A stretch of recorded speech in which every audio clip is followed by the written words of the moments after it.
name is ADANI binti Ahmad TAJUDIN, and my metric number is 2024264496. Hi, Assalamualaikum. My name is AMIRA HANIS with ROSLI, and my metric ID is 2024249086. Hi and Assalamualaikum. My name is NURIN DAMIA binti SHUHAIMY, and my metric number is 2024401928. Hi and Assalamualaikum. My name is NURIN binti MOHD. My metric ID is 2024695308. Hi, Assalamualaikum. My name is ADIBAH binti JAMANI, and my metric number is 2024212108. What is liberalism? Liberalism is a political and moral philosophy based on liberty, consent of the governed, and equality before the law. Liberals hold a wide array of views depending on their understanding of these principles, but generally, liberalism supports individual rights, civil liberties, democracy, and free enterprise. Liberalism is typically divided into two separate branches. Classical liberalism emphasizes individual freedom, limited government, and free markets. It advocates for the protection of individual rights and liberties from government overreach, and for an economic system based on free markets and private property. Modern liberalism, or social liberalism, expands on these principles by also emphasizing the need for a welfare state and government intervention in the economy to address social inequalities and provide essential services to its citizens. Liberalism has significantly influenced political ideologies and movements around the world, and its principles are foundational to many modern. Today, I would like to talk about liberalism. Liberalism is one of the most important ideas in political theory or international relations. Liberalism is a concept that has shaped the modern world in many ways. For some people, liberalism represents progress, freedom, and the foundation of modern democracy. Others see it more negatively as something that supports capitalism to strongly or weaken traditional values.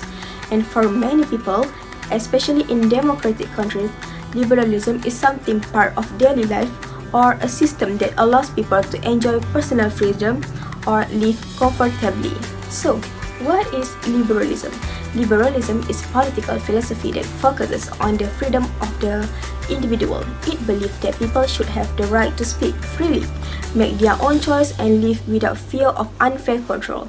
Liberals believe that the government is important because it helps protect people from harm. However, they also think that too much government power can become a threat to personal freedom. Liberalism comes from Western ideas, especially the belief in individual rights and independence.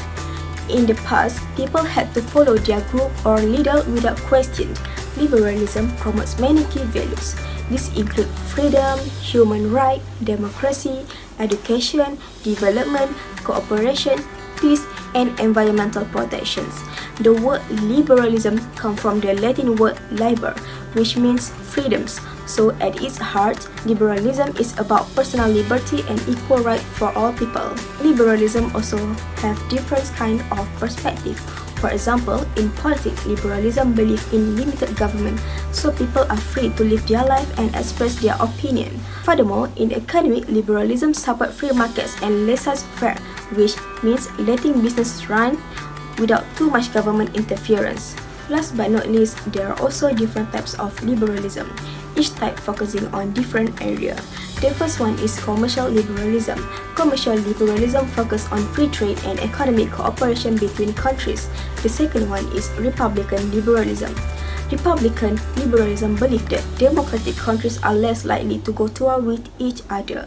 The third one is institutional liberalism. Institutional liberalism emphasizes the role of international organizations. The last one is additional liberalism. Additional liberalism focuses on how shared beliefs, ideas, and values shape politics and international relations. So now I will be explaining on the 7 main points of liberalism theory in international relations. The first main point is democratic peace theory. Democratic peace theory suggests that democracies rarely engage in war, prioritizing internal stability and preventing war without population approval. Thereby, this promotes international peace and preventing armed conflict.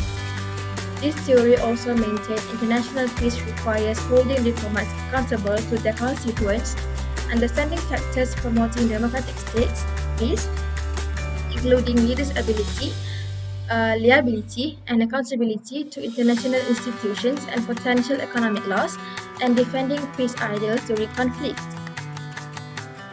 The second main point is the rejection of power politics.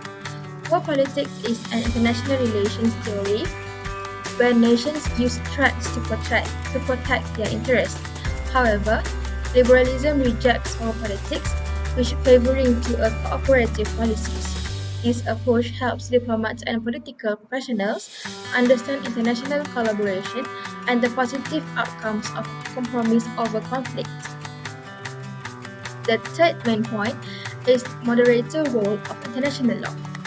Liberal political theories argue that international law primarily affecting countries and their leaders, which can be used to promote cooperation and wealth maximization. Thereby, this minimizes conflict and is a valuable asset for state actors. The fourth main point is the potential purpose of cosmopolitan. Cosmopolitanism is the belief that all humans share a common morality, uniting them into a single society. It focuses on individual moral consent and aims to transform a society from a group of states into a society of people who embrace global citizenship. The fifth main point is the international cooperation. Liberalism contrasts realist theory, which prioritizes power through state economies, political freedoms, rights, and peace, asserting that the elimination of global conflict and the transcendence of democracies are the primary goals of political action. The sixth main points of liberalism theory is the leverage of non-governmental diplomats. Liberalism advocates for the use of international organizations and voluntary agencies to influence state decisions such as globalization and public policy. It emerged after World War II when liberals used international organizations to fulfill responsibilities like preserving human rights. In times of conflict, a neutral, non-partisan organization can provide impartial care and support, crossing physical and ideological barriers. And lastly, the seventh main point is institutional liberalism. Institutional liberalism promotes state beneficial activities, reduce transnational fears, and allow states to negotiate intentions over arms control or economics. Institutions like the European Union, EU, the North Atlantic Treaty Organization, NATO, and the United Nations, UN, help check compliance and are seen as mutually advantageous by governments. NATO, for example, forms a security community among Western countries through transnational relationships. The art of advancing an idea or cause without unnecessarily inflaming passions or unleashing a catastrophe. It involves an understanding of the many facets of human nature that can undermine agreement and stoke conflict, and a commitment to unpicking these with foresight and grace.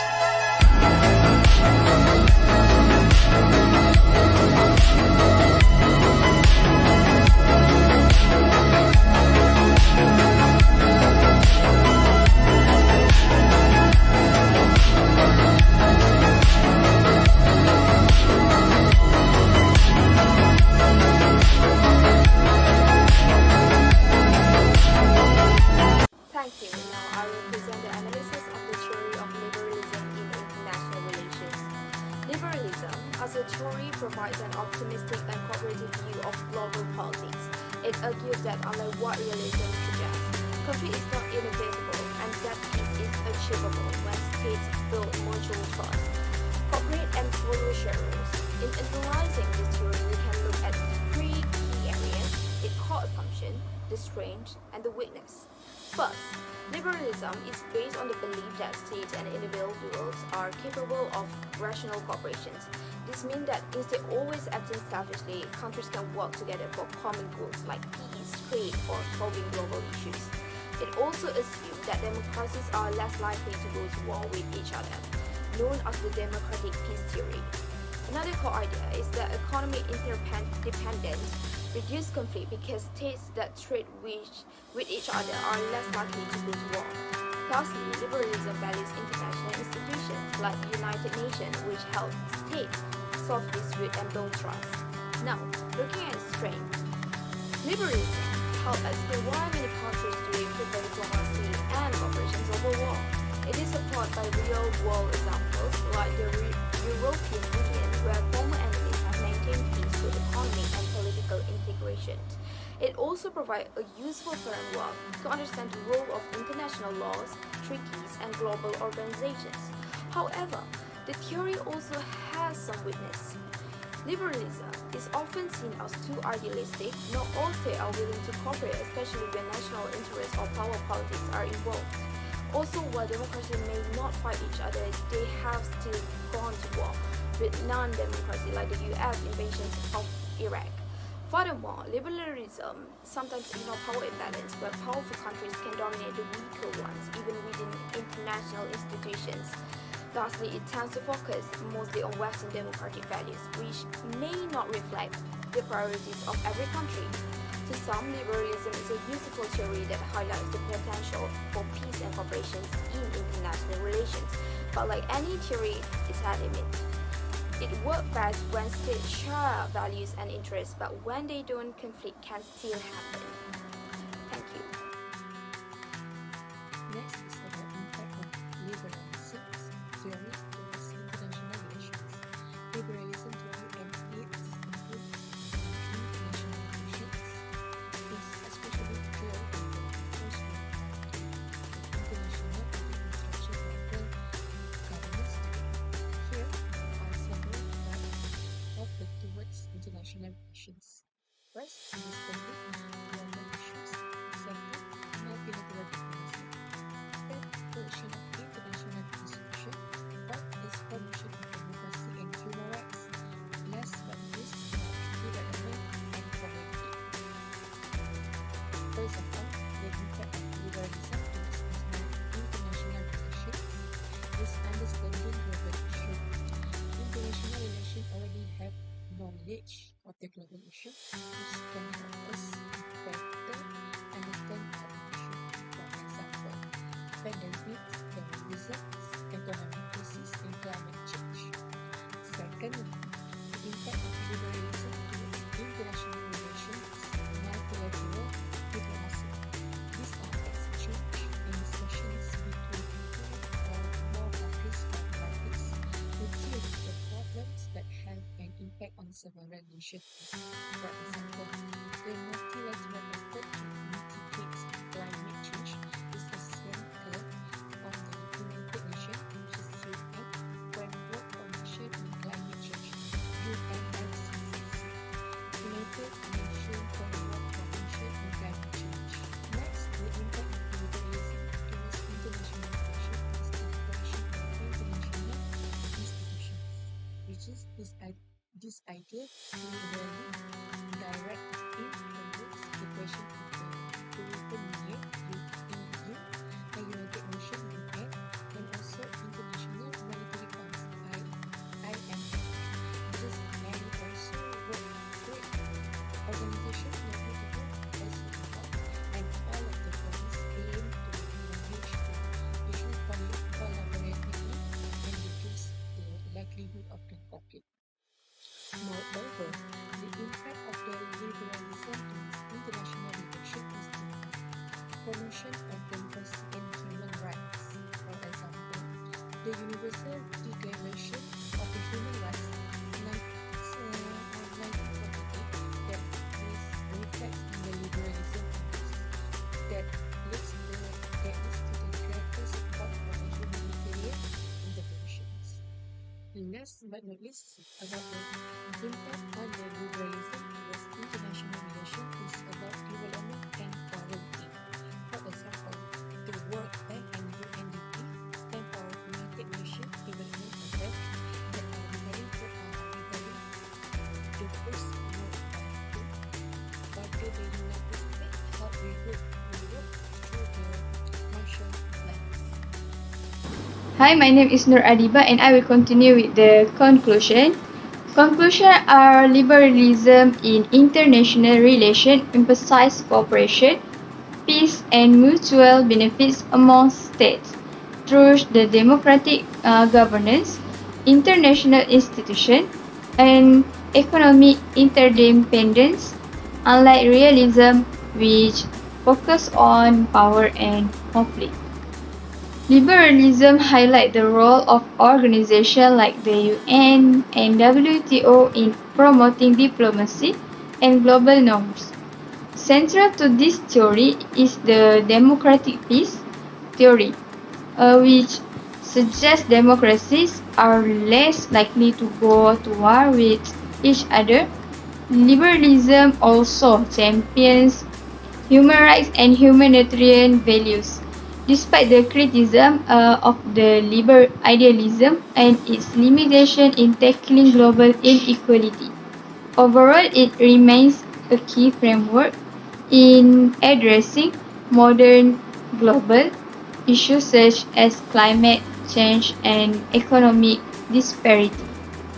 Thank you.